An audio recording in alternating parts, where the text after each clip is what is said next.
Hey, it's Brian Terrian here with an update on the status of the Social Security Administration and Social Security disability benefits. I wanted to give a shout out here. We've done several updates over the pandemic, and as the CDC has changed their regulations with mask requirements, a lot of people have questions, so I'll give you my perspective. Now, if you're already receiving your benefits, certainly have some information for you, but especially if you haven't applied or if you have a disability application that is in process, hopefully this information will be helpful for you and answer some questions. Now, listen, in advance, there is no information that's been released. It's just really speculation based on different resources that I follow, and I'm going to put them below this video. So you have to accept that for what it is. First of all, if you're receiving your Social Security disability benefits and you've been on benefits throughout the whole process, well, you've been, in my opinion, blessed because you've received your check on an ongoing basis. Many of you have received additional stimulus checks. And so I don't see any opening of the offices that are going to have a significant impact on you. I will say this, I would definitely keep your benefits up to date as far as what you need to do to keep them, because there's an increase in the disability reviews that I've reported on this channel, and you want to make sure if a review comes your way that you are prepared for it. So stay tuned to the videos and your membership here at the Disability Digest. For those of you that have a disability application in the system, I'm just going to give an example of Brenda. She has had an initial application in the system for over 12 months and she hasn't received a decision. It's very difficult for her to get any answers.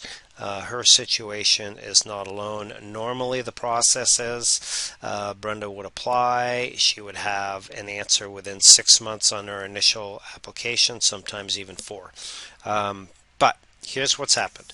When the offices closed for Social Security, they put a skeleton staff in to process mail. So the mail comes in. I don't know what percentage that is. I've heard there might be up to 20-25% in there that are receiving the mail now. They scan it, and then that mail is managed remotely by the rest of the workforce. So you have a different process in managing information that has caused a slowdown in the decision-making process for Social Security. So there is an abundance of cases that have been filed that are still sitting there for a decision to be rendered. Now, of course, if that decision is not favorable, then you can appeal it. But then again, you have another decision process that's subject to, in my opinion, similar delays. It should be 4 to 6 months, but it's being extended out. Now, where the good news is for those that have had a hearing or do have a hearing coming up, those are going lightning quick, and the backlog for hearing basically is, in my opinion, has been significantly reduced or diminished. So if you've been denied at the initial, denied at the reconsideration, it's likely your hearing is going to happen really quick. Some other things that have caused problems with cases getting through at the early stages approved, and even when cases are approved, getting payments released, is the Social Security Administration suspended overtime. So that means you have a workforce that's working under work situations that take more time, and they're not able to work extra to accommodate that. So those are some of the things that are going on. Um, when the offices open back up, we don't know. There was this post today that they're talking about it, they're thinking about it. Some federal offices no longer have mask requirements. It's not clear why they're not opening the offices. And this is important for many people that don't have internet access or don't have computer skills or a family or a support structure to help them because they haven't applied for disability benefits, for SSI, for Social Security disability. Those numbers are staggering, and that's a massive problem. So for those of you that do have even a phone or can pick up the phone and call and you haven't applied, you can still do that. I've been able to do that throughout the pandemic to get your disability application started. So those are some of the key things. I don't see anything that's going to be like a switch and everything's going to go back to, if you want to call it, normal before this all started for the process of getting approved. Um, I don't see that because if they open the offices, how quick are they going to staff them? Is the workflow going to change? I will say this though, the Social Security disability hearing process has pre-COVID been in an environment where you would see that you'd have the option to go to an actual court hearing. You'd be in a room with a judge, and this has been all done via telephone through the pandemic, and they've done a fine job, in my opinion.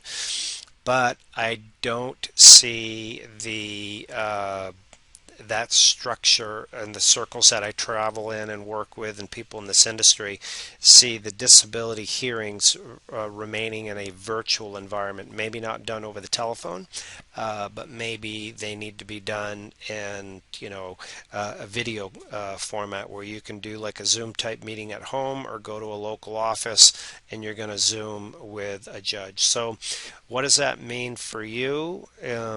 Many say that do Social Security disability hearings day in and day out, that it's not ideal. It's not the best way to have a hearing done because there isn't that, you don't have the opportunity to provide that physical presence.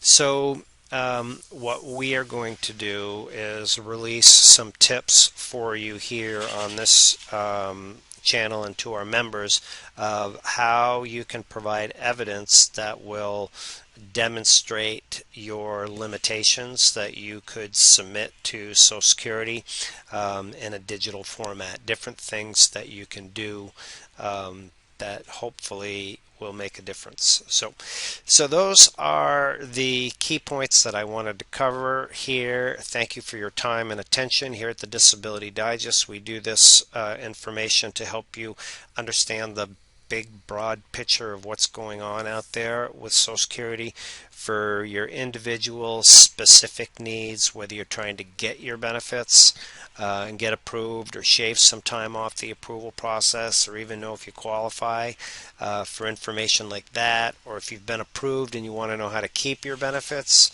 how to maximize your benefits. Just like somebody yesterday we worked with, they saved them $2,400 over the course of a year. Then join us as a member. It's free, like a radio or TV station where we have ads and sponsors and services that we provide, so you can take advantage of the membership and get approved faster, even if you're using an attorney or want to do it on your own. Keep your benefits, maximize your benefits. So stay tuned. If you know somebody else that maybe is in need of some assistance or this information, give it a share. Send the video out there. So make it a great day. Stay tuned. This has been Brian Tarian. Thank you.